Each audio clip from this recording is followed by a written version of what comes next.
That morning in Spokane was cloaked in a dull gray. Dry leaves skittered across the sidewalks of aging brick buildings, and the wind blew gently, whispering something long forgotten. At the police training facility on the outskirts of town, the sharp blast of a whistle echoed through the cold air. A group of young officers moved with focus and purpose, working with a K-9 unit. Dogs trained to respond fast, strike precisely, and obey without hesitation. Among them was Shadow, a purebred Malinois with dark brown fur, rippling muscle, and eyes sharp as blades. Shadow wasn't like the other dogs. He had participated in over 20 real-life takedowns and never failed. To the team, he was an embodiment of discipline, instinct, and force, an unshakable weapon on 4 legs. As the officers concentrated on their drills, an old man appeared near the edge of the property. Right where the training zone met a narrow walking path that ran past a neglected patch of public land. He walked with a slight limp, leaning heavily on a worn wooden cane. His hair was white, his face sunken with deep lines carved by time.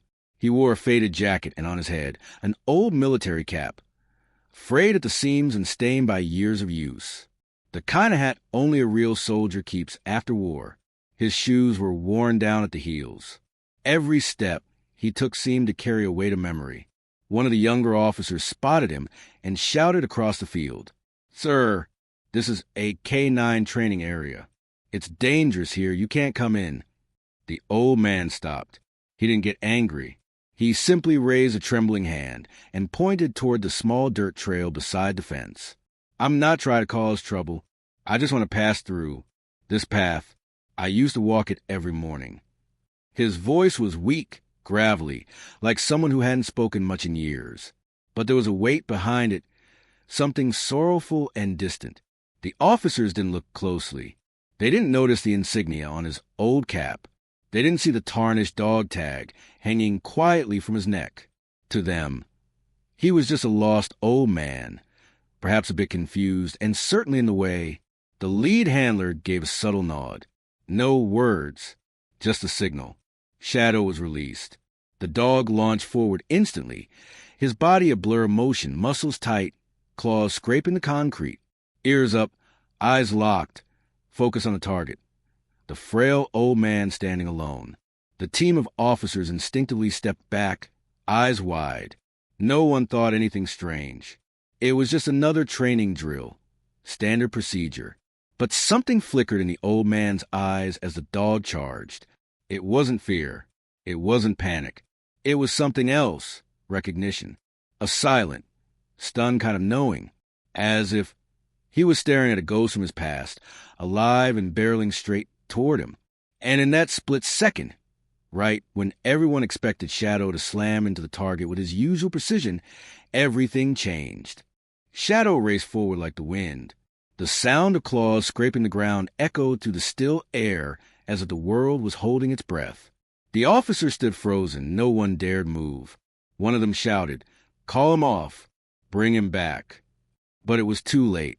Just a few more strides, and Shadow would reach the old man. The distance was close enough for a single leap to bring him down instantly. They had all seen Shadow do it 100 times before. Precise, unyielding, without a second of hesitation. But this time, Shadow stopped, abruptly, quietly, as if some invisible wall had risen between him and the command hardwired into him over the years. He didn't bark, didn't growl, didn't charge. He simply stood there, body tense, ears low, eyes no longer sharp but strangely different, warm, searching, as if he was remembering something too deep to ignore. A stillness blanketed everything. The wind held its breath. The leaves stopped falling. No one spoke a word. Shadow let out a soft whimper, a sound that was almost sad. He lowered his head, tucked his tail, and slowly stepped forward, not like a dog trained to strike, but like one returned to a place that once meant everything to him. The old man didn't flinch. He just looked at the dog. His eyes, clouded by age, suddenly held a flicker of something bright, the light of recognition, like a man seeing a ghost from the past rise and walk toward him. Shadow approached slowly. Then he sat down right in front of the old man, lifting his head and locking eyes with him, waiting for something unspoken. There was no command, no treat, no leash. Just two beings who had once belonged to each other, now reunited in the most unexpected moment. The old man dropped to his knees, legs trembling beneath him. He sat on the cold ground, reaching out with his shaking hand and gently resting it on Shadow's head. His fingers ran to the familiar fur, soft, warm, unchanged. The same fur he had once brushed every morning. The same head he'd once leaned against during endless nights in silence. It all came rushing back. He whispered, almost too softly to hear, "Shadow, you still remember me?" No one answered, only the low, aching sound of Shadow pressing his head into the man's chest, as if he'd just come home after being lost for far too long. There was no training in that moment, no obedience, only instinct, memory, and a bond that refused to die. The entire team stood motionless, confused. The handler shouted for Shadow to return. His voice echoed loud and clear, just like always, but this time Shadow didn't budge, didn't lift his head, didn't turn. He just stayed curled beside the old man's faded coat, like he had found a scent older than any order. One officer leaned over and whispered, "What's going on?" But no one answered. None of them had ever seen anything like it. A highly trained dog, bred for reaction, precision, and total control, now defying orders for a frail man no one recognized. But somehow, the connection between them was stronger than training, stronger than duty. The old man wept, not out of fear, not from ordinary emotion, but from the realization that memory never dies. Though time had passed, though war had faded into the background, though the darkest nights of his life had long been buried, one piece of him had survived. His name was Shadow, and he still remembered. He still loved. This old soldier once thought he'd lost everything. His home, his honor, his comrades, even the dog that had once saved him from himself. But here, on a cold and ordinary morning, he realized not everything had vanished. No one said a word. The sight of a lonely veteran kneeling on the ground, holding a dog that had once been his lifeline, that said more than any explanation ever could. It needed no script, no justification. Anyone watching that moment understood, without question, some bonds cannot be broken, not by time, not by command, not even by life itself. His name was Frank McAllister, a former Marine, a man who had served 2 tours in Iraq, stationed in some of the harshest zones, where explosions came without warning and brothers in arms could fall in a blink.